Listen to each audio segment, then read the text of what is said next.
అలా నేను మిస్ రావు అమ్మో అమెరికా ఇప్పుడు మీరు ఎవ్వరు రాకండి అని చెప్పి అమెరికాలో ఉండేటువంటి స్టూడెంట్స్ కొన్ని వీడియోలు పెడుతున్నారు సోషల్ మీడియాలో. అసలు ఇదే సరైన టైం అని చెప్పి కొంతమంది అంటున్నటువంటి పరిస్థితుల్లో అసలు ఏంటి అమెరికాలో ఉండే సిచ్యువేషన్ ఏంటి, ఇప్పుడు ఉండేటువంటి పరిస్థితుల్లో అమెరికా వెళ్ళకూడదా వెళ్ళొచ్చా అనే దాని మీద మనం విశ్లేషణ తీసుకునే ప్రయత్నం చేద్దాం. ప్రస్తుతం మన దగ్గర గ్లోబల్ ట్రీ వ్యవస్థాపకులు అలాగే ఎండి ఆలపాటి శుభకర్ గారు ఉన్నారు. ఇంటరాక్ట్ అవుతాం. హలో అండి. నమస్తే అండి. నమస్తే. సో ఇంట్రడక్షన్లోనే చెప్పాను అమెరికా వెళ్ళొచ్చా వెళ్ళకూడదు ఇప్పుడు ఇంటి సిచ్యువేషన్లు అనేది పెద్ద చర్చ. అంటే ఒకటే పాయింట్ అండి, ఇక్కడ చాలా ఇంపార్టెంట్ పాయింట్ ఏంటంటే అమ్మో అమెరికా, ఆహా అమెరికా. మనం రెండిట్లో ఏది కావాలనేది మనం తెలుసుకోవాలి. ఇక్కడ అమ్మో అమెరికా ఎందుకు అంటున్నారు, ఎవరు అంటున్నారు, ఫస్ట్ మనం అది అవగాహన చేసుకోవాలి. ఫస్ట్ నుంచి నేను స్టూడెంట్స్కి చెప్తున్నది ఒకటే, మీరు 2 years చదువుకోవటానికి వెళ్ళినప్పుడు మీరు పార్ట్ టైం జాబ్స్ లేదంటే అక్కడ నేను ఎంత మిగుల్చుకున్నానా అనే ఐడియా లేకుండా వెళ్తేనే వెళ్ళండి. ఈ 2 yearsలో సంపాదన కాదు మీ ఐడియా. మీరు ఎడ్యుకేషన్కి వెళ్ళేది ఎందుకు, ఒక మంచి యూనివర్సిటీస్లో బ్యాచిలరో మాస్టర్సో డిగ్రీ తెచ్చుకున్న తర్వాత దాని తర్వాత మీకు 1+2 years అంటే 3 ఏళ్ల పాటు ఓపీటీ ఉంటుంది. ఆ ఓపీటీ టైంలో మంచి కోర్స్ చేసుకొని మంచి జాబ్ చేసుకొని తర్వాత H1 తెచ్చుకొని దాని తర్వాత అలా ప్రోగ్రెషన్ చేసుకొని గ్రీన్ కార్డ్ తెచ్చుకోవాలన్నది. ఇప్పుడు మీరు ఈ 2 yearsలో ఆ 2 yearsలోనే మీరు పార్ట్ టైం జాబ్స్ చేసేసి ఆ 2 yearsలోనే డబ్బులు సంపాదించి ఆ 2 yearsలోనే బ్యాక్ పంపించాలంటే అప్పుడు కుదిరేది కాదు, ఇప్పుడు కుదిరేది కాదు. కానీ ఇప్పుడు ఏమంటారంటే అప్పట్లాగా పరిస్థితులు లేవు, ఇప్పుడు మీరు రావద్దు అంటారు. కరెక్ట్, మీరు చెప్పే పాయింట్ చాలా కరెక్ట్ అండి. అప్పటికి ఇప్పటికి పరిస్థితులు ఏమీ మారలేదు. First let's understand this. F1 visa rules ఏమీ మారలేదు, H1 రూల్స్ ఏమీ మారలేదు. మీరు ఎన్నో వీడియోస్ నడుస్తున్నాయి మారిపోయినాయి, మారలేదు. ఓపీటీ రూల్స్ ఏమీ మారలేదు. ఇప్పుడు మనం రూల్స్ పరంగా చూస్తే, డాక్యుమెంటేషన్ పరంగా చూస్తే ఏ మార్పులు లేవు. మరి మార్పులు వచ్చింది ఏంటి, ఏదైతే రూల్స్ ఉన్నాయో వాటిని పాటించే విషయంలో మార్పులు వచ్చినాయి. ఇప్పుడు ఒక స్టూడెంట్ అనేవాడు ఎప్పుడైతే F1 వీసా మీద యూఎస్కి వెళ్తాడో F1 వీసాలో ఉన్నప్పుడు కొన్ని పద్ధతులు ఉన్నాయి. ఏంటి ఆ పద్ధతులు, 2 ఏళ్ల పాటు కోర్స్ చేయాలి. ఆ 2 ఏళ్ల పాటు కోర్స్ చేసినప్పుడు వాళ్ళు ఆన్ క్యాంపస్లో పార్ట్ టైం జాబ్స్ చేయొచ్చు. ఫ్యాకల్టీస్ దగ్గర రీసెర్చ్ అసిస్టెంట్షిప్ కానీ లేదంటే చిన్న క్లాసులకి టీచింగ్ అసిస్టెంట్షిప్లో కానీ ఇన్వాల్వ్ అవ్వచ్చు. ఆఫ్ క్యాంపస్లో పార్ట్ టైం జాబ్స్ చేయకూడదు. ఆఫ్ క్యాంపస్లో కూడా పార్ట్ టైం జాబ్స్ ఎప్పుడు చేయొచ్చు అంటే అదే ఏరియాలో ఏదైతే చదువుతున్నారో వాళ్ళ ప్రొఫెసర్ అప్రూవల్ మీద వాళ్ళు బయట వెళ్ళి చేయొచ్చు. ఇది అనాదిగా ఉన్న రూల్. కానీ ట్రంప్ వచ్చిన తర్వాత ఏదో మార్చేసాడని ఒక టెర్రరిజం ఎలా ఉందో టెర్రరైజ్ చేస్తున్నారు అక్కడ సిచ్యువేషన్. ఇది అనాదిగా ఉన్న రూల్. కానీ మనం చేస్తున్న ఏంటి, ఇలాంటివి ఉన్నప్పుడు ఈ బ్రేక్లో వెళ్ళి ఒక సర్వీస్ స్టేషన్లో వర్క్ చేసి వాడిచ్చే $10-12 గంటకి యూజ్ చేసుకొని $8 $100 రోజు సంపాదించి ఆఫ్ ద బుక్ వర్క్ చేస్తున్నారు. ఇది అక్కడ ట్రంప్ రాకముందు అది పెద్ద పట్టించుకునే వాళ్ళు కాదు. అంటే ఇది ఇల్లీగలే. ఈ ఇల్లీగల్ పని మన వాళ్ళు ఎవరైతే ముందు చేస్తున్నారో ఇప్పుడు అది చెయ్యనివ్వను అని ట్రంప్ క్లియర్గా చెప్పాడు. దాని గురించి మీరు తప్పైంది అంటే కరెక్ట్ కాదు. మీరు అందుకోసం ఇప్పుడు కూడా నేను చెప్తున్నా, నేను స్టూడెంట్స్ కన్నా మెయిన్గా చెప్పేది పేరెంట్స్కి, మీ వాడు ఒక సెమిస్టర్ ఫీజు నాకు ఇచ్చేసేయి, నేను వెళ్ళి అక్కడ మిగతా సెమిస్టర్లు నేను కట్టుకుంటాను, నేను వెళ్ళి పార్ట్ టైం జాబ్స్ చేసుకుంటాను అనేది పంపించద్దు. స్టూడెంట్ అనేవాడు 2 years ట్యూషన్ ఫీజు కట్టుకోవాలి. మీరు పార్ట్ టైం జాబ్స్ చేసుకుంటే ఏదైనా లివింగ్ ఎక్స్పెన్సెస్ ఏమన్నా సేవింగ్ చేసుకుంటానంటే వాటి వరకే చూడండి. మీరు ఒకటి గుర్తుంచుకోండి, ఒక స్టూడెంట్ అక్కడికి వెళ్ళి చదువుకునే అబ్బాయికి వాడు ఒక క్యాంపస్ లో బయట ఉంటాడు, ఎందుకంటే ఫీజులు తక్కువ ఉండాలని ట్రావెల్ చేసుకోవాలి, రైట్. ఇక్కడలాగా మనకి ఇక్కడ కాకుండా అక్కడ మోర్ అసైన్మెంట్ బేస్డ్ ఎడ్యుకేషన్ ఉంటుంది. సో అసైన్మెంట్స్ చేసుకోవాలి, దీంతోపాటు వాడి బట్టలు ఉతుక్కోవాలి, వాడి అంట్లు తోముకోవాలి, వాడు వంట చేసుకోవాలి. ఇవన్నీ ఉండగా మీరు పార్ట్ టైం జాబ్ చేస్తానికి టైం ఎక్కడ ఉంటుందండి? ఇవన్నీ కనుక మీరు చేస్తే ఏమవుతుంది, ఇవన్నీ ప్రాసెస్లో మీరు కోర్స్ మీద సరిగ్గా ధ్యాస పెట్టరు. దీనివల్ల ఏమవుతాయి, మీకు గ్రేడ్ సరిగ్గా రావు, మీరు ఒక విషవలయంలో పడిపోతారు. ఇది ఒక సైకిల్ అండి, ఇట్స్ అ విషియస్ సైకిల్. మీరు గనక 2 years కోర్స్ కరెక్ట్గా పూర్తి చేసుకొని మంచి గ్రేడ్స్ వస్తే ఆటోమేటిక్గా మీకు జాబ్స్ వచ్చే ఛాన్సెస్ హయ్యర్ అవుతాయి. దాంతోపాటు మీకు రీపేమెంట్ ఆఫ్ లోన్ ఈజీ అవుతుంది. ఇది మీరు చెప్తుంది మొదటి నుంచి కూడా ఇదే చెప్తున్నాను. కానీ ఇప్పుడు సిచ్యువేషన్ ఏంటంటే అక్కడ నెలకొన్నటువంటి సిచ్యువేషన్ చూస్తే బ్యాంక్ లోన్స్ ఇవ్వట్లేదు, ఈఎంఐలు కట్టలేరు, అక్కడ పోయిన తర్వాత అక్కడ స్టే చేయలేకపోతే మాకు ఈఎంఐలు కట్టలేరు అని బ్యాంక్ వాళ్ళు కూడా లోన్ ఇవ్వట్లేదు అనేటువంటి ఒక ప్రచారం కూడా జరుగుతుంది కదా. ఎవరైనా బ్యాంక్ లోన్ రావట్లేదని కనుక అంటే చెప్పండి. నేను పర్సనల్గా నా కంపెనీతో సంబంధం లేకుండా బ్యాంక్ లోన్ నేను హెల్ప్ చేసి పెడతాను. బ్యాంక్ లోన్లు నేను ఇండస్ట్రీలోకి ఎంటర్ అయినప్పటి నుంచి నాకు ఒక 15 సంవత్సరాల్లో ఎప్పుడు లేనంత ఈజీగా దొరుకుతున్నాయి బ్యాంక్ లోన్లు. ఇప్పుడు ప్రెసెంట్ ఇప్పుడున్న అధ్యక్షుడు అయిన తర్వాత ట్రంప్తో సంబంధం లేదండి. ట్రంప్ అసలు ఎవడండి? ట్రంప్ వచ్చి ఆయన ఏమన్నా మీకు షూరిటీ సంతకం పెడతాడా? ట్రంప్ వలన ఏమి డిఫరెన్స్ రాదు, వెళ్ళే ఇన్స్టిట్యూషన్ వలన డిఫరెన్స్ వస్తుంది. మనం ఇప్పుడు యుఎస్లో రకరకాల యూనివర్సిటీస్ ఉంటాయండి. ఒకటి పబ్లిక్ యూనివర్సిటీస్ అంటే state universities, government funded universities. 2 are private universities which are again దానిలో కూడా కేటగిరీస్ ఉంటాయి, కొంచెం వెల్ ర్యాంక్డ్. ఇప్పుడు స్టాన్ఫర్డ్ లాంటిది కూడా ప్రైవేట్ యూనివర్సిటీ, రైట్? దాని తర్వాత 3వది ఏంటి, కమ్యూనిటీ కాలేజెస్ అని ఉంటాయి. సో 3 కేటగిరీస్ ఉంటాయి. ఈ 3 కేటగిరీస్లో మనం ఏ యూనివర్సిటీకి వెళ్తున్నాం అనేది చూడాలి. ఈ 3 కాకుండా ఒక 4వ కేటగిరీ ఉంటుంది, దాన్ని ఉత్తుత్తి యూనివర్సిటీ అంటారు. అదేంటంటే ఎవడో ఊరికినే క్లాసులకు రాకుండా మీరు ఊరికినే వచ్చారా, ట్యూషన్ ఫీజు ఏదో పే చేశారా, మీకు ఏదో ఒకటి చేసి డిగ్రీ ఇచ్చేస్తాము, మీరు క్లాసులకు రావద్దు అని చెప్పి ఎవరైతే కాన్సెప్ట్ పెడతారో అలాంటి యూనివర్సిటీస్కి వెళ్తారో ఫస్ట్ మీకు లోన్ రాదు.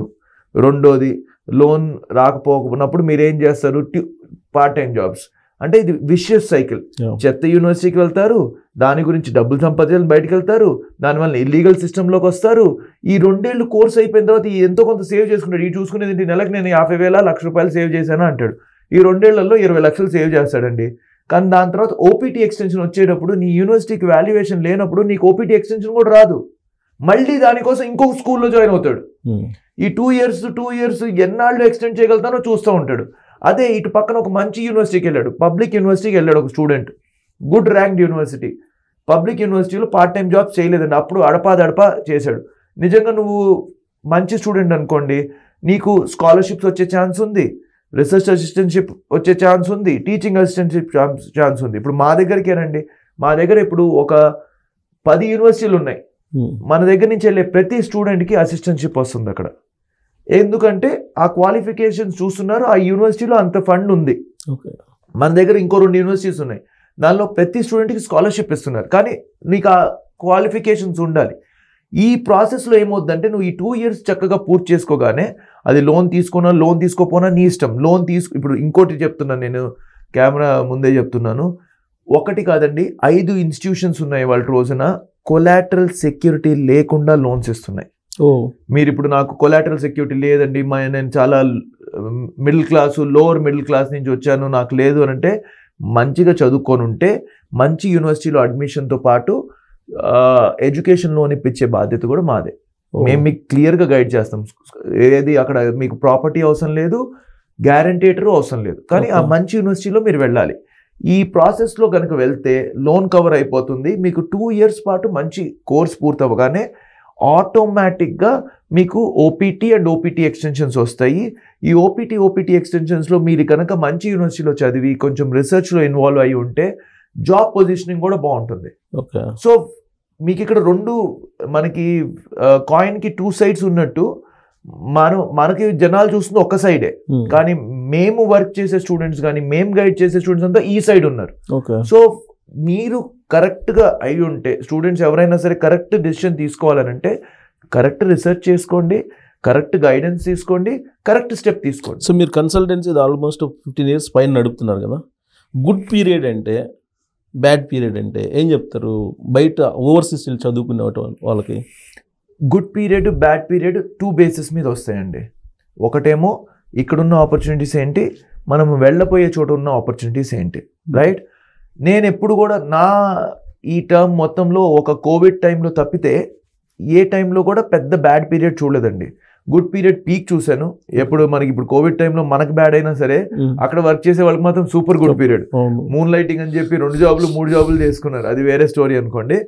కానీ గుడ్ పీరియడ్ ఎప్పుడు అని అంటే ఎప్పుడైతే ఎకానమీ స్ట్రాంగ్గా ఉండి జాబ్స్ అవైలబిలిటీ బాగున్నప్పుడు గుడ్ పీరియడ్ అవుతుంది. ఎందుకనంటే ఎకానమీ బాగున్నప్పుడు జాబ్స్ అవైలబిలిటీ ఉన్నప్పుడు వెళ్ళిన ప్రతి వాళ్ళకి జాబ్స్ దొరికే ఛాన్సెస్ ఎక్కువ అవుతాయి, రైట్? బ్యాడ్ పీరియడ్ ఎప్పుడు అంటే ఎప్పుడైనా రిసెషన్ వచ్చినప్పుడు కానీ, ఎకానమీ కాస్త డౌన్ అయినప్పుడు కానీ, ఇవన్నీ కూడా కొంచెం బ్యాడ్ పీరియడ్ కింద వస్తాయి. కానీ మీరు ఒకేసారి ఎప్పుడైనా సరే మీరు చూడండి, హిస్టారికల్గా గ్రాఫ్ కనుక చూస్తే good period and bad period move అవుతూ ఉంటుంది. బ్యాడ్ పీరియడ్లోకి వచ్చి అక్కడే ఆగిపోదు, రైట్? ఎప్పుడైతే మీరు బ్యాడ్ పీరియడ్ అని వింటున్నారో that is the best time to invest in education. Okay. ఎందుకంటే బ్యాడ్ పీరియడ్ అనేది 1 year, మ్యాక్సిమం 2 years ఉంటుంది, అంతకన్నా ఎక్కువ ఉండదు. ఇప్పుడు ఎప్పుడన్నా సరే మీరు బ్యాడ్ పీరియడ్ అని వింటే కనుక, ఎందుకంటే మీకు జాబ్ మార్కెట్ బాగాలేదు కాబట్టి you go in to education. ఆ 2 years మీరు కరెక్ట్గా న్యూ స్కిల్స్ అప్గ్రేడ్ చేసుకోండి. మళ్ళీ కోర్స్ కూడా కరెక్ట్గా ఆచితూచి ఎత్తుక్కొని తీసుకోవాలి. ఏదో నేను ఎవడో చెప్పాడు తీసేసుకున్నాము ఆ ప్రాసెస్లో మీరు వెళ్ళారంటే మళ్ళీ మీరు దెబ్బతింటారు. ఇప్పుడు రకరకాల కోర్సెస్ ఉన్నాయి, మెషిన్ లెర్నింగ్ ఉంది, ఆర్టిఫిషియల్ ఇంటెలిజెన్స్ ఉంది, డేటా అనలిటిక్స్ ఉంది, వీటన్నిటికీ మంచి డిమాండ్ ఉంది. కంప్యూటర్ సైన్స్కి ఎటు డిమాండ్ ఉంటానే ఉంది. వీటితో పాటు engineering, core engineering, civil, mechanical, electrical ఇంజనీరింగ్కి బాగా డిమాండ్ పెరుగుతుంది. ఇదే కాకుండా particularly pharma side, biology side, వీటన్ని చోట్ల కూడా విపరీతమైన ఆపర్చునిటీస్ ఉన్నాయి. జెనెటిక్స్ చాలా ఆపర్చునిటీస్ ఉన్నాయి. సైకాలజీ అసలు మనం ఏదో పనికిమాలిన కోర్స్ లాగా ఆలోచించేవాళ్ళం. సైకాలజీ ఇవాళ రోజున సైకాలజిస్ట్కి చాలా హెవీ డిమాండ్ ఉంది. సో మీది ఏంటి, మా ఫిజియోథెరపిస్ట్, ఆక్యుపేషనల్ థెరపిస్ట్, ప్రతి ఏరియాలో డిమాండ్ ఉంది. కానీ మీరు ఆ దానిలో ఏ స్పెషలైజేషన్ తీసుకోవాలనేది మనం జాగ్రత్తగా చెక్ చేసుకొని కోర్స్ కరెక్ట్గా చూసుకొని గుడ్ వాల్యూడ్ ఇన్స్టిట్యూషన్లో చేస్తే కనుక అవుట్ గోయింగ్ స్టూడెంట్స్కి మంచిగా బాగుంటుంది. సో ఇది మనం చేయాలనంటే కొంచెం వర్క్ చేయాలి. Work with accredited agents who can guide you well, who can help you take the right step. So మీకున్న ఎక్స్పీరియన్స్ ప్రకారం అయితే ఇప్పుడు ట్రంప్ వచ్చిన తర్వాత అమెరికా పోవడానికి గుడ్ పీరియడ్ ఇదే స్టూడెంట్స్కి అంటారు? 100% అండి. ఇక్కడ 2 విషయాలు ఉన్నాయి. ట్రంప్ వస్తాం వల్ల ఏమవుతుందంటే, నేనైతే I'm complete against illegal immigration or short cut methods. ఇక్కడ ఎవరైనా సరే షార్ట్ కట్ మెథడ్స్ వాళ్ళు చూస్తుంటే ఐఎమ్ అగెయిన్స్ట్ దెమ్. మీకు నా అడ్వైస్ పనికిరాదు. ఎవరైతే జెన్యున్గా లాంగ్ టర్మ్గా సక్సెస్ అవ్వాలనుకుంటున్నారో వాళ్ళకి ఇది వర్తిస్తుంది. ఈ ప్రాసెస్లో ట్రంప్ వస్తాం వల్ల ఏమవుతుంది, ఎవరైతే ఈ షార్ట్ కట్ మెథడ్స్ లేదంటే ఇల్లీగల్ ఇమిగ్రేషన్లో ఉన్నారో వాళ్ళు వీడౌట్ అయిపోతారు, వాళ్ళు సీన్లో ఉండరు. అప్పుడు ఉండేది ఎవరైతే చక్కగా చదువుకుంటారో, ఎవరైతే మంచి కెరియర్ కావాలనుకుంటున్నారో. ఈ టైంలో ట్రంప్ వచ్చినప్పుడు, ట్రంప్ వచ్చే పాయింట్ మళ్ళీ ఆయన చాలా గట్టిగా చెప్తుందంటే మళ్ళీ మేక్ అమెరికా గ్రేట్ అగైన్. ఆయన ఈ రాబోయే 2-3 ఏళ్లలో అమెరికాని ఎకానమీ చాలా స్ట్రాంగ్ చేయబోతున్నాడు. ఒక ట్రంప్ వల్లనే కాదు, ఆయనకున్న కోర్ టీంలో ఉన్నారో, ఇలాన్ మస్క్ కానివ్వండి, వివేక్ రామస్వామి కానీ, వీళ్ళందరూ మంచి బిజినెస్ హెడ్స్ని తీసుకొని పెట్టుకొని ఉన్నాడు. సో వాళ్ళు ఏదైతే జాబ్స్ మిస్ అవుతున్నాయో, ఏదైతే ఎకానమీ కాస్త దెబ్బతింటుందనే ఐడియాలో ఉన్నారో దాన్ని రీబిల్డ్ చేస్తున్నారు. సో ఆయన సెట్ చేసేప్పటికి కొన్ని నెలలు, మేబీ 1-2 years పట్టచ్చు. ఈ టైంలో కనుక మీరు ఎంటర్ అయితే 2 years బయటకు వచ్చేసరికి మీకు ఆపర్చునిటీ చాలా పెరగబోతుంది. ఆపర్చునిటీ పెరిగినప్పుడు మీరు అక్కడ ఉంటారు రెడీగా అందిపుచ్చుకోవడానికి. So this is the right time. So last 4 years పోయిన వాళ్ళకన్నా ఈ ఇయర్ నుంచి పోయిన వాళ్ళకి గుడ్ పీరియడ్ అంటారు అమెరికాలో. అంటే లాస్ట్ 4 years పోయిన వాళ్ళకి కూడా ఒక రకంగా మంచిదేనండి. అది కూడా ఏ కేటగిరీలో ఉన్నారు చూసుకోండి మీరు. ఫస్ట్ కేటగిరీలో ఉన్నారు, బాగా చదువుకున్నారు అనుకోండి, ఆపర్చునిటీ బాగానే ఉంది. మీరు సెకండ్ కేటగిరీలో వెళ్ళారు అనుకోండి, ఎక్కడైతే మీరు ఏదో చిన్న చితక కాలేజెస్ కోర్సులు సరిగ్గా చేయకున్నారు అనుకోండి, this is the tough period. Okay. So రాబోయేది మంచి గుడ్ పీరియడ్ అమెరికా వెళ్ళే వాళ్ళకి 100%. కానీ అమెరికాలో ఉండేటువంటి వాళ్ళు కొన్ని వీడియోలు వాళ్ళు చెప్పే మాటలు ఏంటంటే, మిలిటరీని పెట్టి సెట్ చేసేసి అసలు మొత్తాన్ని టెర్రరైజ్ చేసి పంపించేస్తున్నారు ఏ దేశానికి ఆ దేశానికి సంబంధించినటువంటి వాళ్ళని ఏం చెప్తున్నారు. అవునండి. అలాంటి సిచ్యువేషన్లో పోవాలంటే కొంచెం ఎవరిని పంపిస్తుంది, నేను అదే అడుగుతున్నా, ఎవరిని పంపించారు? ఎవరికైతే ఒక F1 వీసా స్టేటస్ కరెక్ట్గా ఉందో, ఎవరికైతే ఓపీటీ స్టేటస్ కరెక్ట్గా ఉందో, ఎవరికైతే H1 వీసా స్టేటస్ కరెక్ట్గా ఉందో, ఎవరికైతే గ్రీన్ కార్డ్ స్టేటస్ ఉందో, వాళ్ళు ఎవరన్నా పంపించారా? ఎవరన్నా పంపించారు చెప్పమని చెప్పండి. ఎవరైతే ఆ వీడియోల్లో పెడుతున్నారో ఆయనకి స్టేటస్ ఉండగా ఆయన బయటికి పంపించేశారని చెప్పండి. ఆయన స్టేటస్ ఏంటో చెప్పండి. ఎవరైతే వీసా బయటికి పంపించారని చెప్పింది. ఎవరైతే కరెక్ట్ స్టేటస్లో లేరో, ఎవరైతే ఇల్లీగల్గా వర్క్ చేస్తున్నారో, ఎవరైతే ఇల్లీగల్గా ఎంటర్ అయ్యారో అది వాళ్ళని బయటికి పంపిస్తున్నాడు. నిన్న ఏదో న్యూస్ వచ్చింది, 210 మందిని ఎయిర్ ఫోర్స్ విమానంలో ఎక్కించి C7లో ఎక్కించి బ్యాక్ పంపించేశారని చెప్పాను. ఎక్కడికి పంపించారండి మీకు ఒక ఐడియా ఉందా? అది ల్యాండ్ అవుతుంది మనకు అమృత్సర్లో. ఎందుకు అమృత్సర్లో ల్యాండ్ అవుతుంది? అక్కడ ఆ వచ్చిన 210 మంది అంట క్లియర్గా వీసా స్టేటస్ లేని మనుషులు. కంప్లీట్ అసలు వీసానే లేదు వాళ్ళకి. వీసా స్టేటస్ లేదు. వాళ్ళు డాంకీ రూట్లో ఎట్లాగొట్ట వేరే వేరే దేశాల నుంచి, మెక్సికో నుంచో కెనడా నుంచో ఎంటర్ అయిపోయి అక్కడ స్టేటస్ లేకుండా ఎట్లాగొట్ట బతికేస్తున్నారు. వాళ్ళని పంపించారు. దీనికి ఒక న్యూస్, 210 మంది స్టూడెంట్స్ పంపిస్తున్నారని, 210 మంది సిటిజన్స్ పంపిస్తున్నారని, 210 మంది వర్క్ H1 హోల్డర్స్ పంపిస్తున్నారని. అవును. ఆ 210లో ఒక మంది రమ్మని చూపించమని చెప్పండి, నా దగ్గర ఈ వీసా ఉంది. See, US is one of those countries where they'll give a lot of support for people to come into that country. Okay. A country అండి మనకి B1 B2 ఏదైతే విజిట్ వీసా కోసం వెళ్ళి అప్లై చేస్తే 10 ఏళ్ళు ఇచ్చేది? నాకు తెలిసి నేను ఒక 50 కంట్రీలకి వెళ్ళాను. 11 రోజులు అయితే 12 రోజులు వీసా ఇచ్చిన వాళ్ళు ఉన్నారు. యూరోప్ అయితే వాడు మనం వెళ్ళాలంటే నీ డ్యూరేషన్కి 3 నెలలే ఇస్తానంటాడు. ఈయన డైరెక్ట్గా 10 ఏళ్ళు వీసా ఇచ్చేసి 6 నెలల పాటు ఉండొచ్చు అంటాడు. హైయెస్ట్ ఇచ్చేది అమెరికానేనా? 100%. సో ఇప్పుడు ఎడ్యుకేషన్ వీసా కూడా ఆయన 5 ఏళ్ళు ఇస్తున్నాడు, రైట్? US మిగతా వాళ్ళందరూ 2 ఏళ్ళు అయితే 2 ఏళ్ళ పీరియడ్కే ఇస్తాడు. మీరు మళ్ళీ ఎక్స్టెన్షన్ సబ్మిట్ చేసుకోవాలి. సో ఇక్కడ మనం మాట్లాడుకోవాల్సింది ఏంటి అని అంటే, ఎవరో ఏదో చెప్పే మాటలు కాకుండా మనము నిజాలు ఏంటో తెలుసుకోవాలి. మీకు కనుక జెన్యున్ ఇంటెన్షన్ ఉండి జెన్యున్గా చదువుకోవాలన్నా, జెన్యున్గా వర్క్ చేయాలన్నా ఇప్పుడు వరకు ఏ పాలసీస్ మారలేదు. అండ్ ఎవరైతే జెన్యున్గా ఆలోచిస్తున్నారో ఓ రకంగా మీకు ఇది అడ్వాంటేజ్. ఎవరైతే నాన్ జెన్యున్గా వెళ్తున్నారో వాళ్ళని బయటికి పంపించినప్పుడు మీకే ఆపర్చునిటీస్ పెరగబోతున్నాయి. సో పాలసీలు మారలేదు అంటున్నారు కదా, ఒక పాలసీ మారింది అంటున్నారు. ఇది బై బర్త్ సిటిజన్షిప్ అమెరికాది లేదు అని చెప్పి ఎగ్జిక్యూటివ్ ఆర్డర్ పాస్ చేశారు కదా, అది చేంజే కదా, అంతకుముందుకి దీనికి భిన్నమే కదా? 100% ఎగ్జిక్యూటివ్ ఆర్డర్ పాస్ చేశారు, కానీ ఇంకా అది వాడకంలోకి రాలేదు. ఎందుకనంటే దాని మీద 22 స్టేట్ల నుంచి అగేన్స్ట్ పడింది. ఓకే, కానీ ఈ విషయంలో కూడా నేను కొంచెం డిఫర్ అవుతానండి. బై బర్త్ సిటిజన్షిప్ రావాల్సిన అవసరమే లేదు. అది వాళ్ళు అప్పుడు ఏంటంటే బర్త్ టూరిజం కాన్సెప్ట్లో ఎప్పుడో 50 ఏళ్ల క్రితం US అది స్టార్ట్ చేసింది, రైట్? దీనివల్ల మీకేంటండి డిఫరెన్స్ వచ్చేది? చదువుకునేవాడికి కానీ వర్క్ చేసేవాడికి కానీ బై బర్త్ టూరిజం మార్చి చేస్తే మీకేంటి తేడా? మీరు నమ్మరండి, నేను మొన్న కూడా ఎవరితోనో మాట్లాడుతూ ఉన్నాను. ఆ బాబు ఇక్కడే ఉన్నాడు, వాళ్ళ పేరెంట్స్కి US సిటిజన్షిప్ లేదు, బాబుకి US సిటిజన్షిప్ ఉంది. ఏం చేసుకుంటున్నారు మీరు? ఆడు గనక 21 సంవత్సరాలు లేదా 16 సంవత్సరాలు వచ్చిన తర్వాత అక్కడికి వెళ్ళి చదువుకుంటే కనుక బాగుంటుందనే ఐడియాతో ఇది చేస్తున్నారంట. 16 ఏళ్ళ పాటు ఇండియాలోనే ఉన్నాడు, US పాస్పోర్ట్ ఉంది. దేనికోసం? కానీ దాని ఒక స్టేటస్ సింబల్గా భావిస్తున్నారుగా సిటిజన్షిప్, అమెరికా సిటిజన్. అదే అంటున్నా, అది మీరు ఆ స్టేటస్ సింబల్ తీసేస్తే మీరు బాధపడితే వాళ్ళు ఎలా గుర్తుందండి? వాళ్ళందరూ సిటిజన్స్ అక్కడ ఉండి వాళ్ళకంతా కౌంట్ మారుతుంది కదా.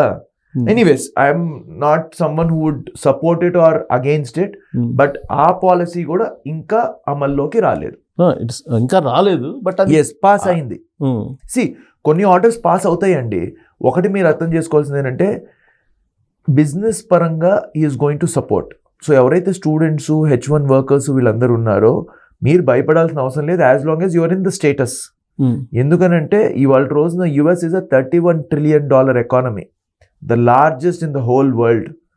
నెక్స్ట్ ఉన్న ఒక 40 కంట్రీల మొత్తం లెక్కేసిన అదే ఎకానమీ $1 trillion ఎకానమీ దగ్గరలోకి వస్తుంది, అంత లార్జ్ ఎకానమీ. సో అక్కడ ఆపర్చునిటీ గ్యారంటీగా ఉంటుంది. అక్కడ లోకల్స్ టెక్నికల్లీ చాలా స్ట్రాంగ్ లేరు, సో అది కంపల్సరీ ఉంటుంది. రేపు పొద్దున ఏదైనా రూల్స్ మార్చినా ఇల్లీగల్గా ఉన్న వాళ్ళకే ప్రాబ్లం అవుతుంది, లీగల్ ఉన్న వాళ్ళకి ప్రాబ్లం అవ్వదు. ఇప్పుడు F1 వీసా వస్తుంది, 5 years ఇస్తారు. మీరు చెప్పినట్టు ఫస్ట్ 2 years చదువుకుంటారు, తర్వాత 3 years ఏదో ప్రయత్నం చేస్తారు. ఒకవేళ రాలేదనుకోండి H1, అప్పుడు పరిస్థితి ఏంటి? తిరిగి రావాల్సిందే. ఇప్పుడు ఒకటే పాయింట్, నేను మీకు ఇందాక కూడా అదే చెప్తున్నాను. నేను మీకు 2 years ఎడ్యుకేషన్ తర్వాత 3 years టైం ఇచ్చినా కూడా మీకు అక్కడ జాబ్ రాలేదు అని అంటే ఎన్నాళ్ళు మీరు అక్కడే ఉంటారు?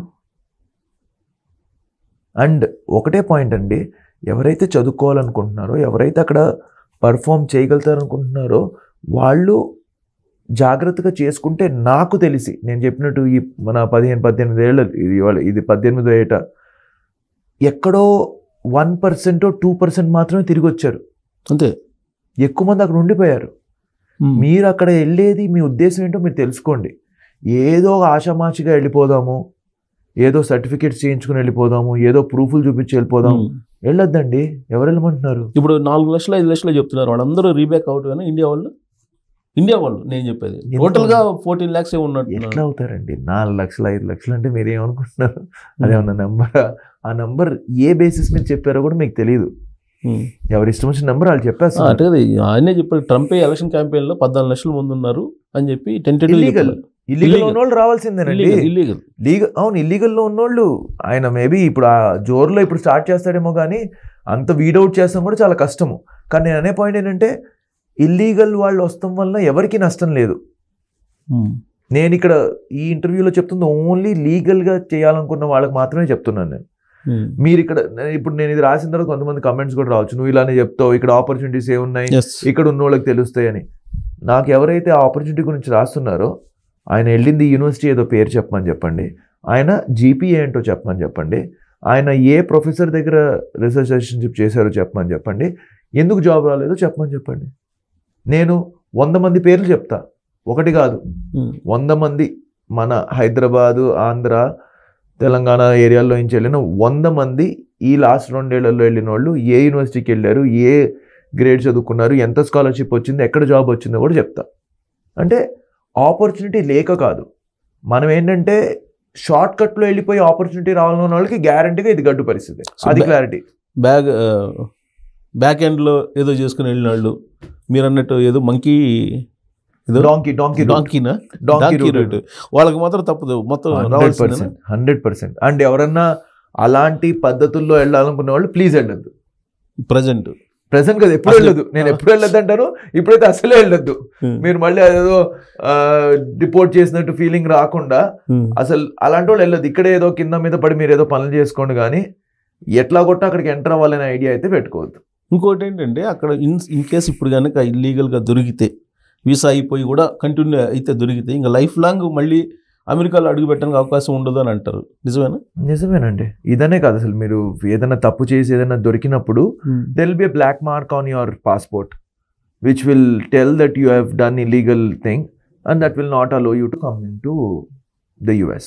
ఇప్పుడు అంతే, అంటే టెన్యూర్ అయిపోయిన తర్వాత వీసా ఏదో 10 రోజులు 20 రోజులు 1 నెల ఉన్నారనుకోండి, అలాంటి వాటన్నిటికీ చేయరండి.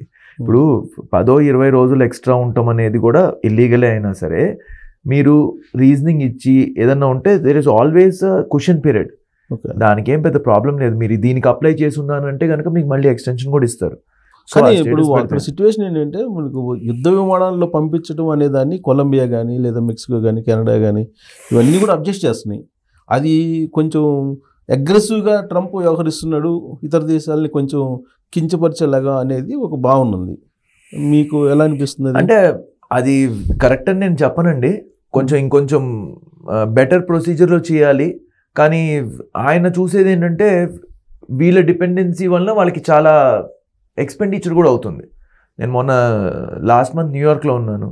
న్యూయార్క్లో అటు ఇటు తిరుగుతున్నప్పుడు అప్పుడు నాకు అక్కడ ఉన్న ఒక ఆయన సెనేట్ మెంబర్ చెప్తా ఉన్నారు, వీళ్ళు ఎవరైతే అసైలం అనో లేదంటే నాన్ లీగల్ ఇమిగ్రెంట్స్ లాంటి వాళ్ళు ఉన్న వాళ్ళని వీళ్ళు వాళ్ళకందరికీ అక్కడ వాళ్ళకు కూడా ఏదో ఒక సౌకర్యాలు సమకూర్చాలి, ఫుడ్, స్టే, ఇలాంటివన్నీ.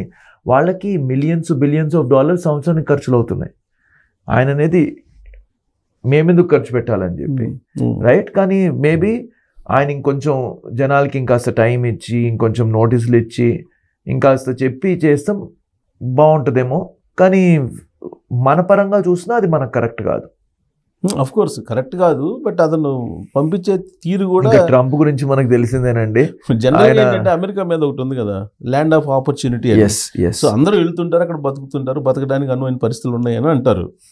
సో అలాంటిది ఒక్కసారిగా ఈ డెసిషన్ తీసుకోవడం అనేది అంటే ల్యాండ్ ఆఫ్ ఆపర్చునిటీస్ బాగుందండి కాన్సెప్ట్, కానీ ల్యాండ్ ఆఫ్ ఆపర్చునిటీస్లో మనం ఏదైనా ఒక పద్ధతి ఫాలో అవ్వాలి కదా. ల్యాండ్ ఆఫ్ ఆపర్చునిటీస్ ఎవరి ఇష్టం వచ్చిన వాళ్ళు వెళ్తే సరిపోదుగా. సో ఐ థింక్ పద్ధతి అనేది that is how the system అనేది కంపల్సరీ ఉండాలండి. అది యుఎస్ కానివ్వండి, మన ఇండియాలో అయినా కానివ్వండి, మనకైనా సరే మనకి సిస్టమ్ లేదనుకోండి, it will be a very haphazardous way of doing things. But as I personally feel, Trump ఏంటంటే he takes decision with intuition. సడన్గా తీసుకుంటాడు, సడన్గా గట్టిగా అని చెప్పంటాడు. What we are seeing right now might not be extended for long. First ఆయన he will take this steps and maybe he'll slow down. దీనివల్ల ఇంకోటి నమ్మరండి, what we have got the input is, ఆయన పంపించింది 200 మంది విమానం మీద అయితే 2000 మంది వాళ్ళగా వెళ్ళిపోయారు. ఇండివిజువల్గా. ఓకే, వాళ్ళు ఇల్లీగల్ అని తెలిసి బ్లాక్ మార్క్ పడకుండా మళ్ళీ ఇంకోసారి అది కూడా వదిలేసి ఎందుకు వచ్చింది కూడా రోబో మనం ఇలాంటివన్నీ ఫేస్ చేయాల్సి వస్తుందని చెప్పి బయటికి వెళ్ళిపోయిన వాళ్ళు కూడా ఉన్నారు.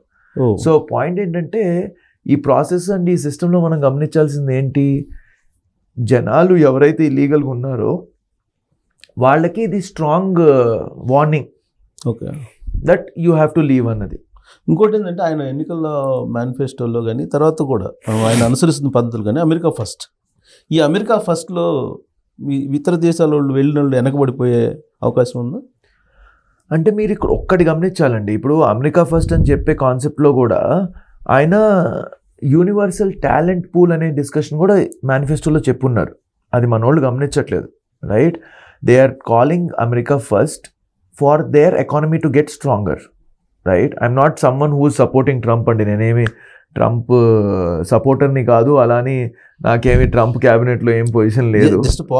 పాలసీలు ఇన్ జనరల్ మన ఇండియన్స్కి, మన తెలుగు వాళ్ళకి ఏంటి డిఫరెన్స్ అనే పాయింట్ చెప్తున్నాను నేను. ఆయన వాళ్ళ కంట్రీకి ఎక్కువ ఎకానమీ రావాలి, because it is almost gone into recession and they are not doing very well as an economy, as a country. So దాన్ని స్ట్రాంగ్ చేయాలని చూస్తున్నాడు. కానీ ఆయన మేనిఫెస్టోలో చెప్పింది అంటే యూనివర్సల్ టాలెంట్ ఏ మూలనున్నా we're going to welcome them అనే పాయింట్ కూడా మేనిఫెస్టోలో చెప్పున్నాడు.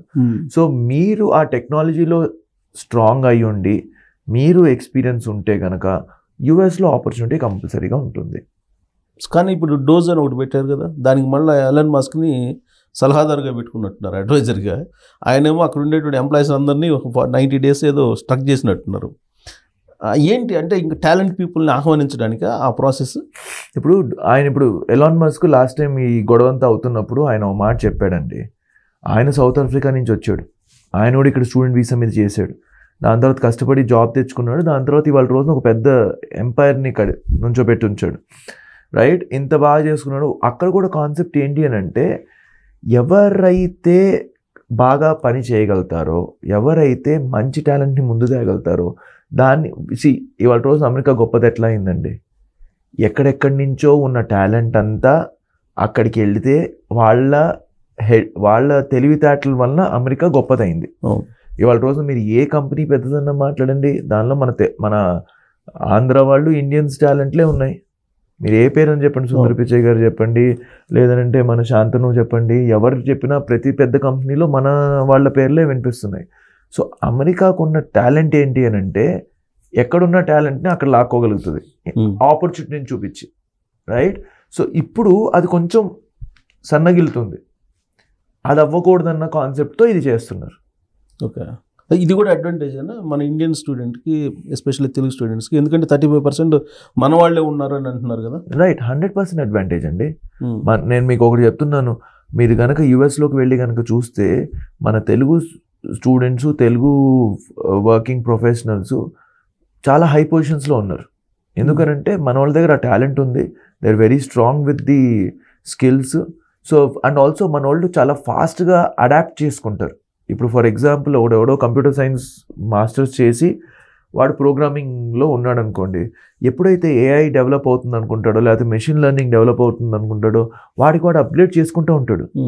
సో దానివలన ఆపర్చునిటీ అనేది మన వాళ్ళకి రాబోయే టైంలో పెరగబోతుంది తప్పితే తగ్గపోవట్లేదు. ఇది ఫ్యాక్ట్ కనిపిస్తుంది మీరు చెప్తుంది. కానీ కొన్ని సుబ్బర్ గారు నేను వింటుంటే, ఇప్పుడు రీసెంట్గా మాకు తెలిసిన ఒక రిలేటివే యూఎస్ నుంచి వచ్చారు. వాళ్ళు నాకు చెప్పింది ఏంటంటే మన Indian students especially girls house మేట్స్గా కూడా చేస్తున్నారు అని చెప్పి చెప్తున్నారు. ఎందుకు చేస్తున్నారు? మా పాయింట్ మళ్ళీ అదే, నేను మీకు అదే టాపిక్ మళ్ళీ వెళ్తున్నా. హౌస్ మేడ్గా ఎందుకు చేస్తున్నారు? ఇక్కడ నుంచి వాళ్ళు ఏదో లోన్ మీద వెళ్తారు, బట్ లోన్ మీద వెళ్ళింది అమౌంట్ చాలదు. ఎందుకు చాలదు? నేను ఆ పాయింట్ మళ్ళీ మీరు అక్కడికే బ్యాక్ వెళ్తున్నారు రావు గారు. మీరు అర్థం కాదు ఏంటంటే మీకు చాలని దాంతో ఎందుకు ఎంటర్ అవుతున్నారు? నా పాయింట్ ఒకటే, మీరు అక్కడ 20 లక్షలు మీకు ఖర్చు అవుద్దంటే 10 లక్షలు పట్టుకొని వెళ్తాను అంటున్నారు. 10 లక్షలు కవర్ చేయాలి, అందుకోసం వెళ్ళి హౌస్ మేట్స్గా చేస్తున్నారు. ఎందుకు చేస్తున్నారండి? ఇప్పుడు మన దగ్గరికి ఎక్కువ మంది ఈ రీసెంట్గా వెళ్తున్నటువంటి వాళ్ళు మిడిల్ క్లాస్ ఎక్కువ మంది. వీళ్ళు లోన్ పెట్టుకుంటారు, ఒక 20 లక్షలు 30 లక్షలు, డిపెండింగ్ ఆన్ ఫీజు కదా మీరు జనరల్గా బ్యాంక్ వాళ్ళు ఇచ్చేది. ద రిమైనింగ్ ఉండాలంటే కనుక ఇమీడియట్గా జాబ్ రాకపోతే ఒక 3 years ఉండాలి కదా, అప్పుడు ఏం చేయాలి? ఇక్కడ ఒకటే పాయింట్ అండి, మళ్ళీ I go back to the step 1. మీరు ఏ యూనివర్సిటీకి వెళ్ళబోతున్నారు? ఇప్పుడు మీరు చెప్పారు చూసారు 20 లక్షలు ఖర్చు అవ్వాలంటే ఇలా అని. ఇప్పుడు అక్కడ $10,000 పబ్లిక్ యూనివర్సిటీలో మాస్టర్స్ పర్ ఇయర్ అంటే $20,000 ట్యూషన్ ఫీజులో కూడా చదవచ్చు, ఉన్నాయి కాలేజెస్. మీరు చెప్పేది హై ఎండ్ స్టూడెంట్స్కి కాదు, దిస్ ఈస్ మీడియాకర్ స్టూడెంట్స్. ఇదేం పెద్ద టాప్ యూనివర్సిటీ కాదు. మంచి ప్రొఫైల్ మీకు ఒక 65% ఉండి ఒక IELTS 6.5 టోఫెల్ 90+ ఉంటే హ్యాపీగా అడ్మిషన్ రాగలిగే యూనివర్సిటీ. మీరు చూస్ చేసుకోవాలి ఎక్కడికి వెళ్ళాలని చెప్పి. అది ఎక్కడో మిసోరీలో ఉంది ఫర్ ఎగ్జాంపుల్, వెళ్ళాలి మిసోరీకి. సౌత్ క్యారోలినాలో ఉంది, సౌత్ క్యారోలినాకి వెళ్ళాలి. లేదు నేను టెక్సస్కి వెళ్తా, నేను న్యూయార్క్కి వెళ్తా, నేను కాలిఫోర్నియాకి వెళ్తా, అక్కడ ఉన్న 1000 మంది 1,00,000 మందితోనే నేను అక్కడ పడతా, మా మామ ఉన్నాడు, మా అన్న ఉన్నాడు, వీళ్ళు ఉన్నారు అని మీరు వెళ్ళారనుకోండి, మీరు అక్కడ పడిపోతారు. సో మీరు ఎప్పుడైతే, నేను 2 రకాల కేటగిరీ చెప్తానండి. ఒక కేటగిరీ ఎవరైతే whose very weak on funds, very specific ఫండ్స్తో వెళ్తున్నారు, మీరు ప్లాన్డ్గా వెళ్ళండి. ఏ చోటుకి వెళ్తున్నామో అక్కడ కెరీర్ అవుట్కమ్స్ ఎట్లా ఉన్నాయి, అక్కడ ఖర్చులు ఎట్లా ఉన్నాయి, అక్కడ ఎట్లా ప్లాన్ చేసుకోండి. నా దగ్గర రండి, నేను కరెక్ట్ గైడెన్స్ ఇస్తాను. ఓకే, మీరు వెళ్ళిపోవాలంటే ఏదో వెళ్ళిపోతే ఎలా కుదురుతుందండి? అదే second is where you have a little liberal fund. నేను కొంచెం రోజులు అయినా సరే నేను ఫ్లెక్సిబుల్గా డబ్బులు స్పెండ్ చేసుకోగలుగుతాను. There you have the pleasure of going wrong. అక్కడ కూడా నేను చేయమని చెప్పను, కానీ నేను అనేది ఏంటంటే ఇవాళ రోజున స్టూడెంట్స్ కానీ పేరెంట్స్ కానీ you're all very technology savvy. Do your research very strongly, take the right guidance, take the right step.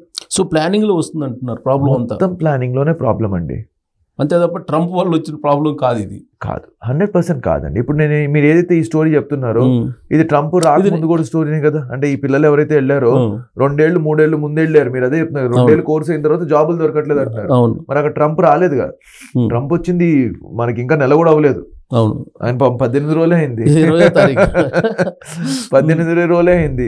ఇంకా 20 అయితే కానీ ఆయన నెల అవ్వదు, రైట్? సో మీరు ఎప్పుడో 2 ఏళ్ల క్రితం వెళ్ళి చేసిన తప్పుకి ట్రంప్ వస్తే ఏం అవ్వదు. మనకు ఆ ట్రంప్ అనేది ఒకటి కావాలి. సో ఎవరొకరు ఉండాలి కాబట్టి అది అంతే తప్ప అతని ఎఫెక్ట్ ఏం లేదంటారు. ఈ విషయంగానే మేము చెప్తానికి మొన్న ఒక ఫెయిర్ చేసాం, దాన్ని మా టైటిల్ కూడా పెట్టాం, ట్రంప్ యువర్ డౌట్స్. ఏదైతే మీ ట్రంప్ వలన వస్తున్న డౌట్స్ అన్ని క్లారిఫై చేస్తామని చెప్పి మేము US కాన్సులేట్ నుంచి ఫ్రాంక్ టలుటో గారిని పిలిపించాము. ఆయన ఒకటే మాట చెప్పాడు. ఇలానే ఎవరో మీడియా మిత్రులు అడుగుతుంటే, సార్ పాలసీస్ ఏదమ్మా మారింది, మీరు ఒకసారి చూపించండి. ఇప్పుడు ఎన్నో చూసండి న్యూస్ ఆర్టికల్స్, పాలసీస్ మారిపోయినాయి, పాలసీస్ మారిపోయినాయి, F1 మార్చేస్తున్నారంట, H1 మార్చేస్తున్నారంట అనే మాట చూడరు. మార్చేశారనేది మీకు అర్థమవుతుంది. అవును, ఏం మార్పులు రాలేదు. ఇంకా లాటరీ సిస్టమ్ తీసేస్తున్నారు. తర్వాత పర్సంటేజ్ ప్రకారం ఈ H1B ఇస్తారు. ప్రపోజల్స్ ఉన్నాయండి. ఇప్పుడు ప్రపోజల్ ఉంది, అదేదైతే లాటరీ సిస్టమ్ తీసి ఎలిజిబిలిటీ క్రైటీరియా ప్రకారంగా కనుక ఆ ప్రపోజల్ వస్తే మంచిదే. లాటరీ సిస్టంలో నేను క్వాలిఫైడ్ అండి, మీరు ఇంకా క్వాలిఫైడ్ అండి, అక్కడ 3వ పర్సన్ క్వాలిఫైడ్ కాదు, ఆయనకు వస్తుంది, మన ఇద్దరికి రావట్లా. లాటరీ సిస్టమ్ మిస్టేకా, మన ఇద్దరు మిస్టేకా? ఒకవేళ ఇన్ కేసు లాటరీ సిస్టమ్ తీసేస్తే, లిఫ్ట్ చేసేస్తే ఇండియన్స్కే బెనిఫిట్ అంటారు, అది నిజమేనా? 100%. ఎందుకంటే మనకున్నంత స్కిల్ అండ్ స్ట్రెంగ్త్ మిగతా వాళ్ళకి లేదుగా. ఓకే, సో ఇంకోటి ఏంటంటే ట్రంప్ 20వ తారీఖున ప్రమాణ స్వీకారం చేశారు.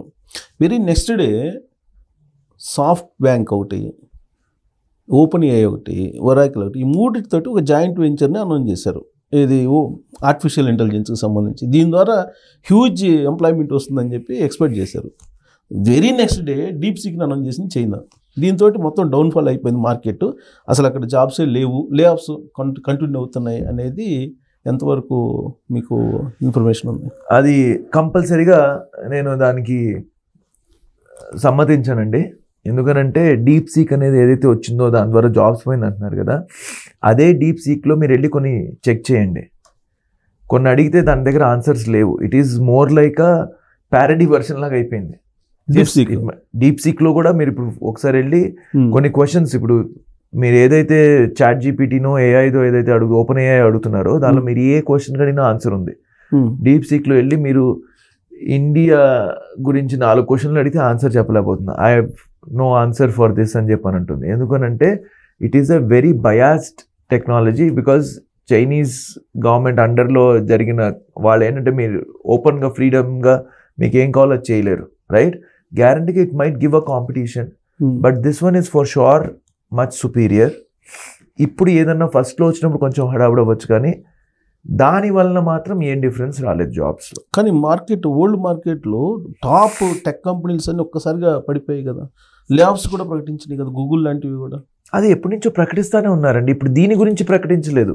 ఓకే, దీని గురించి ప్రకటించింది కాదు. ఎప్పుడైతే మీకు లాస్ట్ టైం చెప్పినట్టు కొంచెం మనకు మార్కెట్ రెసెషన్ వచ్చినప్పుడు కొన్ని లే ఆఫ్స్ చెప్పారు, కానీ ఇప్పుడు వలన రావట్లేదు. అండ్ గ్యారంటీగా ఏదైనా జరిగితే ఇమీడియట్ మీకు ఎఫెక్ట్ రాదండి. It will take some time. ఇప్పుడు ఏదైతే మన ట్రంప్ వాళ్ళు వచ్చి they want to do something, it will take a few months and couple of years. So మీరు కంపేర్ చేస్తే లాస్ట్ 3-4 ఇయర్స్కి ఇప్పటికి కంపేర్ చేస్తే జాబ్ ఆపర్చునిటీస్ ఎలా కనిపిస్తున్నాయి యూఎస్లో? ఇప్పుడు ఒక స్టాగ్నెంట్ స్టేజ్లో ఉందండి, కానీ రాబోయే టైంలో it's going to grow. Okay, గ్యారంటీగా there was a little challenge because COVID తర్వాత ఏంటంటేనండి sudden splurge of IT jobs వచ్చినాయి. ఎందుకంటే everyone started using technology. ఇప్పుడు మీరు నేను ఉన్నారనుకోండి, మన ఇద్దరము జీపేనో లేకపోతే రూపేనో ఎప్పుడు యూజ్ చేసి ఉన్నాం.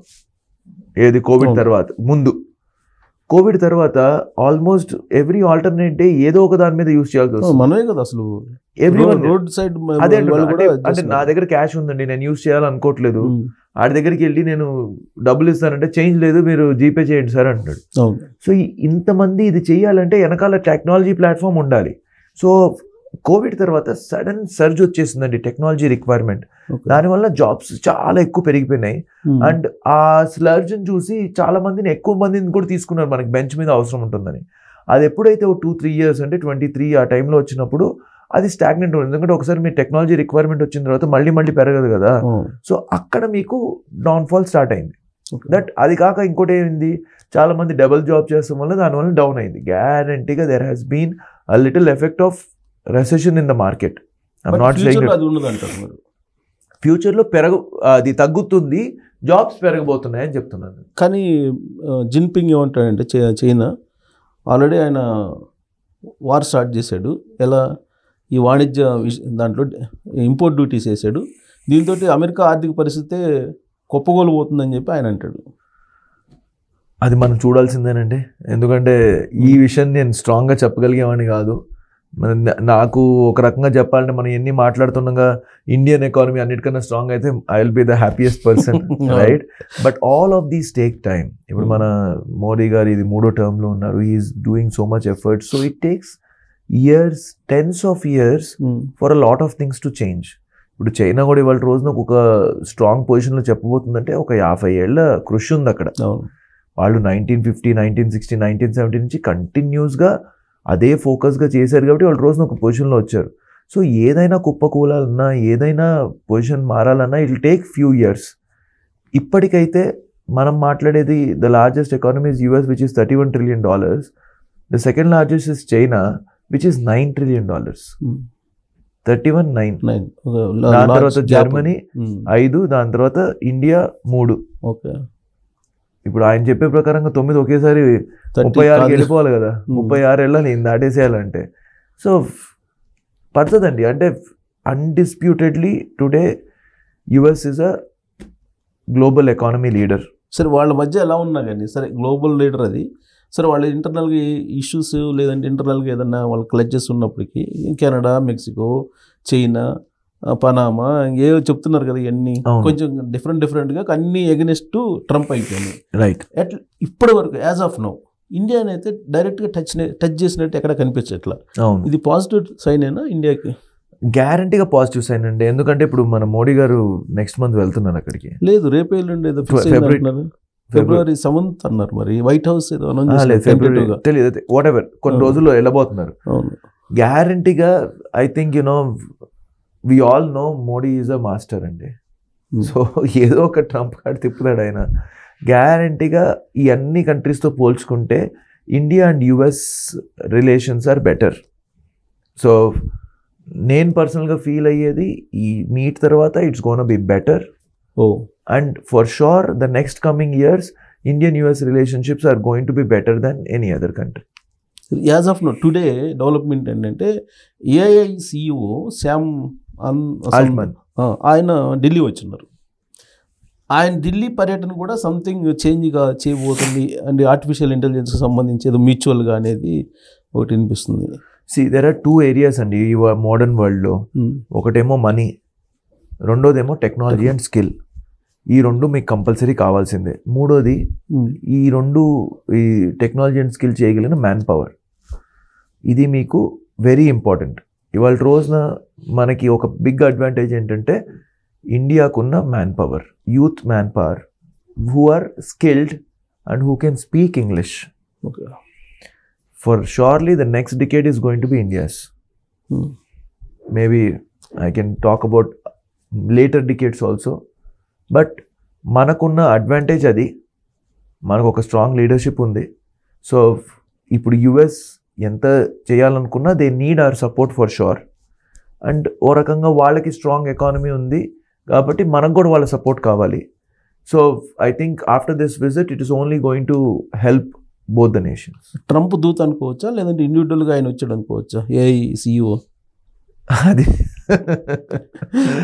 ఎందుకంటే టాప్ 3 కంపెనీస్ తోటి ఆయన ప్రమాణ స్వీకారం చేసిన తర్వాతనే ఆయన పెట్టుకున్నారు. అది కూడా ఉండుండొచ్చు నా లెక్క ప్రకారం. ఎందుకంటే మీకు ఇప్పుడు మొన్ననే టెస్లా మీద ఏదైతే ట్యాక్సెస్ ఉన్నాయో తగ్గించారు ఈ మధ్య. అదేది వాళ్ళిద్దరు కాల్ అయిన తర్వాత ఇప్పుడు టెస్లా మనం ఇండియాలో రోడ్ల మీద చూడబోతున్నాం.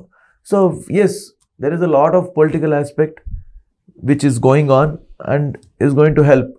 టెక్నాలజీ ఆస్పెక్ట్ కూడా. yes. తమాషా ఏంటంటే కేంద్ర ఈ ఐటీ సంబంధించి శ్రీ వైష్ణవ్ ఉన్నారు కదా, అశ్విని వైష్ణవ్, ఈయన శామ్ రావడానికి 2 రోజుల ముందు నుంచే ప్రకటనలు చేస్తూ వచ్చాడు. అందుకని దాంట్లో ఏదన్నా స్పెషాలిటీ ఏమైనా ఉందేమో అంటే ఇవన్నీ కూడా మూమెంట్స్ అయ్యే ముందు there is a lot of diplomatic discussion going on అండి. So they know all these things. It's not that ఆయన సడన్గా వచ్చి ఏదో మీటింగ్లో నేను మీ షోలో వచ్చే ముందే మనకు 1-2 days నుంచి డిస్కషన్ ఎప్పుడు వస్తున్నారని చెప్పని ఉంటుంది. అలాంటిది వాళ్ళు US నుంచి వచ్చి ఒక పెద్ద అనౌన్స్మెంట్ చేసే ముందు they are doing all this discussion. And మీకు ఒక విషయం చెప్పాల్సింది ఏంటంటే ఈ డిస్కషన్స్ ఈయన January 20th ప్రమాణ స్వీకారం చేసినప్పుడు కాదు, ఈయన ఎప్పుడైతే గెలిచాడని తెలిసి డిసెంబర్ నుంచే డిస్కషన్స్ నడుస్తున్నాయి. చాలా యాక్టివ్గా ఉన్నారు ట్రంప్ మంత్రివర్గం వాళ్ళందరూ కూడా. పర్టికులర్లీ బిజినెస్ లీడర్సు, వరల్డ్ లీడర్స్తో కంటిన్యూస్ డిస్కషన్లోనే ఉంటూ ఉన్నారు.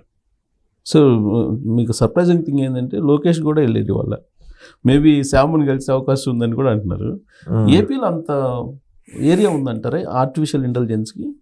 ఏరియాకి ప్రాబ్లం ఏం లేదండి. ఇన్ఫ్రాస్ట్రక్చర్ బాగా డెవలప్ చేయాలి, గ్యారంటీగా ఆపర్చునిటీ అయితే ఉంది. అక్కడికి వస్తారా? ఎందుకంటే ఆల్రెడీ మనకి డెవలప్ అయిన హైదరాబాద్ కనిపిస్తుంది కదా, ఇది కాదని అక్కడికి వచ్చే అవకాశం ఉంది. వైజాగ్ అంటున్నారు, ఎందుకంటే అశ్విని వైష్ణవ్ని కలిసారు ఈయన, రైట్, లోకేష్ గారు. అంటే ఈయన వస్తున్నారు కదా, శామ్ కూడా వస్తున్నారు. సమ్ ఏదో NRIs ఏదో కొంత లైజనింగ్ చేశారు అంటున్నారు. గ్యారంటీగా ఉందండి ఆపర్చునిటీ. ఒకటి మనం తెలుసుకోవాల్సింది ఏంటంటేనండి, the work force and technology work force ఏదైతే ఇప్పుడు ఉందో దీనికి 2x అవ్వబోతుంది ఇంకో రాబోయే డికేడ్లో.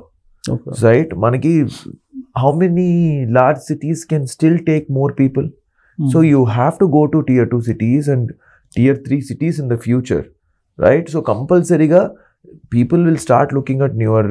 ఇప్పుడు హైదరాబాద్లో మేబీ 10 ఏళ్ల క్రితం నాకు ట్రాఫిక్ జామ్ ఎక్కువ గుర్తులేదు, మెయిన్ సెంటర్స్లో తప్పితే. వాళ్ళ రోజు ట్రాఫిక్ జామ్ పెరిగింది. Bengaluru has been going through this process for a very long time, right? So they will start looking at other cities. అంటే ఓపెన్ ఏఐ లాంటి ఒక పెద్ద టాప్ టెక్ కంపెనీ వైజాగ్ వస్తుందంటారా? ఇది 2 విషయాలుగా ఉంటుందండి. ఒకటేమో what our leadership will be able to show them that what they can provide and what they are supporting, and the infrastructure. ఈ 2 చాలా important. ఈ 2 ఉండగా ఏదైనా సాధ్యమే. అండ్ నేను చెప్పకూడదు కానీ చంద్రబాబు నాయుడు గారు కానీ లోకేష్ కానీ they have a tact for that. So we have to wait and see. అంతేనంటే రీసెంట్గా వాళ్ళు కాన్సెప్ట్ పెట్టుకున్నారు. ఎందుకంటే ఇప్పుడు అక్కడ చదివిన వాళ్ళు ఏమో ఎక్కువ ఉన్నారు. యాక్చువల్గా మీకే ఆ డేటా తెలిసి ఉంటుంది, ఎందుకంటే మీరు లాస్ట్ 20 years నుంచి ఈ ఫీల్డ్లో ఉన్నారు కాబట్టి. రైట్. అక్కడ కొంచెం చదువుకున్న వాళ్ళే కొంచెం ఏపీలో కొంచెం ఎక్కువ ఉన్నారు. బట్ వాళ్ళంతా మైగ్రేట్ అవుతున్నారు. మైగ్రేట్ కాకుండా ఏదో వర్క్ స్టేషన్స్ అని కో వర్క్ స్టేషన్స్ అని ఇట్లా ఏదో రకరకాలు చెప్తున్నారు. అవి వర్కౌట్ అవుతాయి అంటారా? అవుతాయండి, తప్పకుండా అవుతాయండి. నేను చెప్పేది ఒకటే, at the end of the day we need to give them good career opportunities, quality of life and better growth perspective. అది ఉంటే ఎక్కడైనా చేస్తారు. నేను ఇందాక కూడా చెప్పింది అదే. ఒకటి ఏంటంటే అక్కడికి ఎందుకు వెళ్తున్నారు మన వాళ్ళు? $31 trillion economy, US dollar money, better life style, better growth perspective. అది ఎప్పుడవుద్దో తెలియదు కానీ ఇండియా కూడా గ్యారంటీగా లెవెల్కి వస్తుంది. కానీ అప్పటిదాకా మన వాళ్ళు అక్కడికి వెళ్తాం అనేది ఆ డాలర్ డ్రీమ్స్, ఆ ఇంట్రెస్ట్ లేకుండా ఉండదు. అంటే మీరు పంపిస్తున్నారు కదా ఎప్పటి నుంచో అక్కడికి స్టూడెంట్స్ పంపిస్తున్నారు, ఇప్పుడు కూడా పంపిస్తున్నారు, రేపు కూడా బాగుంది మీరు పోతే ఇప్పుడే బెస్ట్ టైం అని మీరు చెప్తున్నారు. కానీ రాబోయే రోజుల్లో అసలు ఇక్కడే ఉంటూ అమెరికాలో ఉండే కంపెనీలతో టైఅప్ అయ్యి జాబ్ చేసుకునే ఫెసిలిటీ వస్తుందంటారా? వచ్చినప్పుడు అక్కడి నుంచి మేము జనాలను ఇక్కడ తీసుకొస్తామండి. అఫ్కోర్స్ అసలు అది వస్తుందా?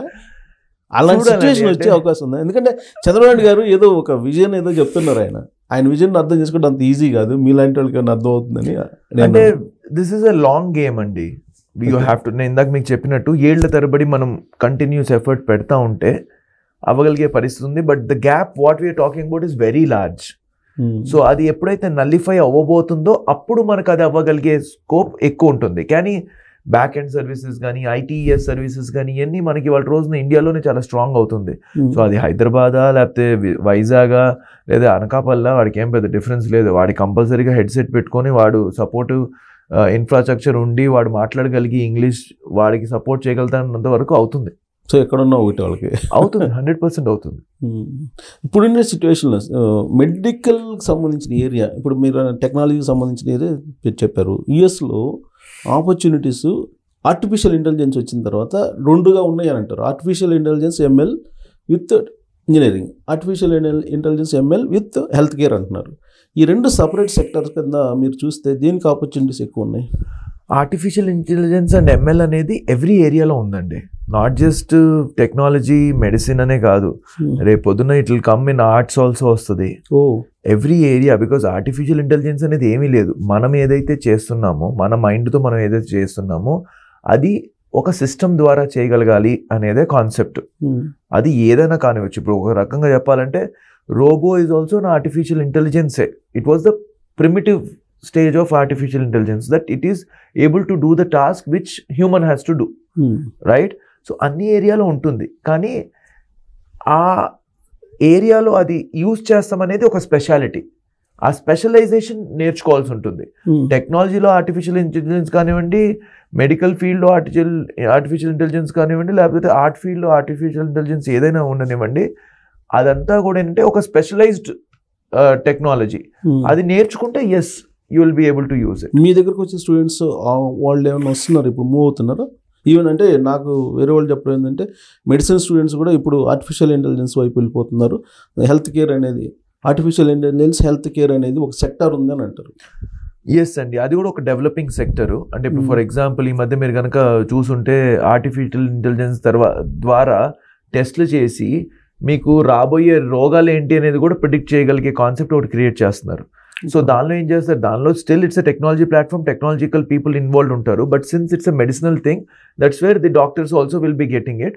But it is in the very earlier stage than the regular artificial intelligence. But sure అది కూడా మన డెవలప్మెంట్ ఉంది. ఓకే. సో పర్సంటేజ్ ఇప్పుడు మీ దగ్గరకు వచ్చే స్టూడెంట్స్ పంపిస్తుంటారు కదా, ఓవర్సీస్ పంపిస్తున్నారు, అన్ని కంట్రీస్ పంపిస్తున్నారు వరల్డ్ వైడ్. మీరు లాస్ట్ ఇయర్కి తగ్గిందా పెరిగిందా, పొజిషన్ ఏంటి? తగ్గింది. ఎందుకంటే లాస్ట్ ఇయర్కి వచ్చేసరికి ఏమైందంటే పీక్ వెళ్ళిపోయింది. కోవిడ్ తర్వాత కొంచెం వెళ్దాం వద్దా అని ఆలోచించే వాళ్ళందరూ 22-23లో బాగా హెవీగా వెళ్ళిపోయారు. ఇప్పుడు మాత్రం గ్యారంటీగా కొంచెం తగ్గింది. ఎందుకంటే ఆ పీక్లో ఏంటంటే అది డిఫర్ అయిన వాళ్ళు, లేకపోతే ఇప్పుడు ఉన్నది నెక్స్ట్ ఇయర్ వెళ్ళిన వాళ్ళందరూ కొంచెం మెల్లగా స్లో డౌన్ అయింది. అండ్ ఆల్సో కొంచెం ఈ ఏదైతే జనాలు ఏం జరుగుతుందో అనే అపోహలో భయపడి కొంచెం ఆగిపోయే వాళ్ళు కూడా ఉన్నారు. అంటే మీరు చెప్పేది యూఎస్కి, రిమైనింగ్ కంట్రీస్కి అన్నిటికన్నా బాగా పెరిగింది యూకే కండి. యూకే మాత్రం ఇయర్ ఆన్ ఇయర్ పెరుగుతూనే పోయింది లాస్ట్ 2-3 yearsలో. ఈ ఇయర్ కూడా లాస్ట్ ఇయర్ కన్నా ఎక్కువనే వెళ్తున్నారు యూకేకి. ఎందుకంటే 2 years post study work visas ఉన్నాయి. ఆస్ట్రేలియా కొంచెం తగ్గింది, మళ్ళీ పెరుగుతుంది. ఈ ఇయర్ ఆస్ట్రేలియా కూడా కొంచెం పెరుగుతుంది. కెనడా బాగా తగ్గింది, ఎందుకంటే మనకి వాళ్ళకున్న రిలేషన్షిప్ ఇష్యూస్ వలన కెనడా బాగా తగ్గింది.